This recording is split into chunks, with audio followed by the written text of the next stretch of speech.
Aujourd'hui, une fois n'est pas coutume, je ne serai pas le bout en train que je peux laisser paraître de temps en temps. Ce jour sera celui du respect et du devoir de mémoire.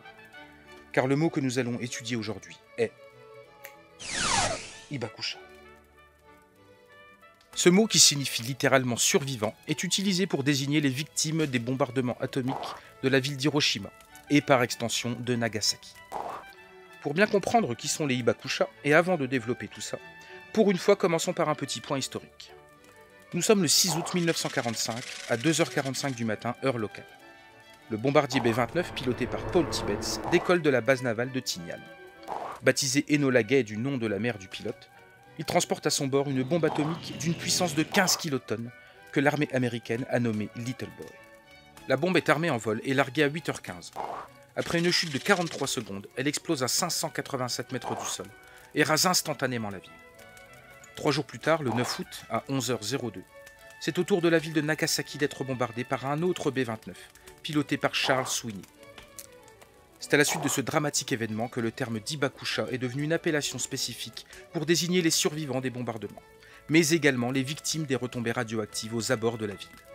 Le sujet des survivants de la bombe atomique et des retombées radioactives sur les habitants et leurs descendants a longtemps été tabou. En effet, l'occupation américaine en place au Japon entre 1945 et 1951 instaure le Press Code, une loi de censure qui interdit aux Hibakusha de témoigner de leur expérience. Tout cela découle d'une ambition clairement affichée des Américains de prouver leur supériorité sur l'ennemi, mais surtout d'une politique plus complexe de justification d'un acte plus que discutable. Anéantir l'ennemi en frappant durement ses civils. J'insiste sur le fait que les victimes civiles ont vécu un véritable calvaire. Imaginez juste quelques secondes. Une bombe si puissante et destructrice que tout sur un périmètre de plusieurs kilomètres est instantanément brûlé et rasé. Sur le site même de l'explosion, les dégâts engendrés sur les habitants sont désastreux. Brûlures intenses qui entraînent une dissolution instantanée des tissus, irradiation provoquant des vomissements, perte de connaissance, hémorragie interne et cérébrale. En 1947, le président américain Harry Truman fonde l'Atomic Bomb Casualty Commission.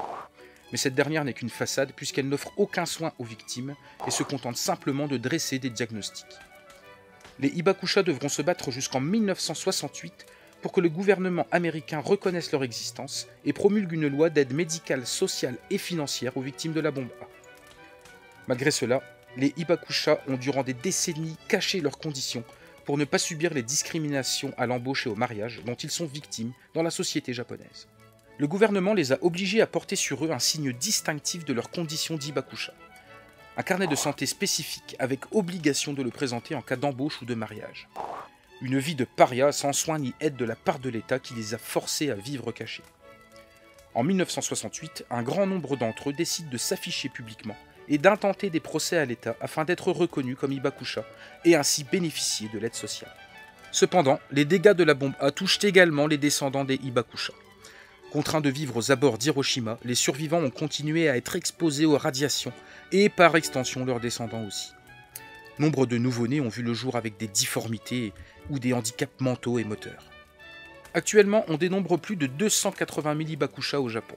Et même si le tabou sur ces derniers persiste, force est de constater que certaines œuvres marquantes de la culture japonaise y font référence de manière plus ou moins explicite. Vous voulez des exemples ? Adachi no Gen, Gen d'Hiroshima dans sa VF, demeure l'un des témoignages les plus vibrants sur les horreurs de la bombe. Je n'oublierai pas également de mentionner le film d'animation Otaru no Haka, Le tombeau des Lucioles, qui illustre de manière poignante les conséquences de la guerre. Enfin, ne passons pas sous silence la multitude de créations où la guerre nucléaire et ses conséquences sont retracées, comme les fameux Akira ou Octonoken, pour ne citer que les plus célèbres. Certainement une façon d'exorciser le traumatisme de tout un peuple. Gageons que de telles erreurs dans l'histoire de l'humanité ne se réitéreront plus, même si, lorsqu'on voit la conjoncture géopolitique actuelle, on est en droit de se poser des questions.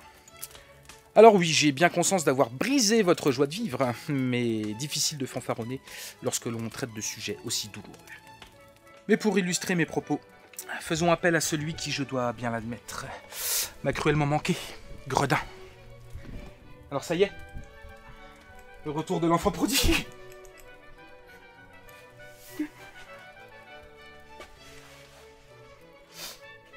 Allez, aujourd'hui, tu as carte blanche, mon Gredilou.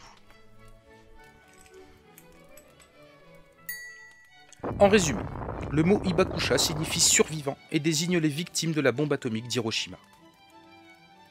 Les survivants ainsi que leurs descendants ont subi de graves blessures suite aux radiations et ont dû affronter l'humiliation que leur a fait subir la population japonaise et le gouvernement.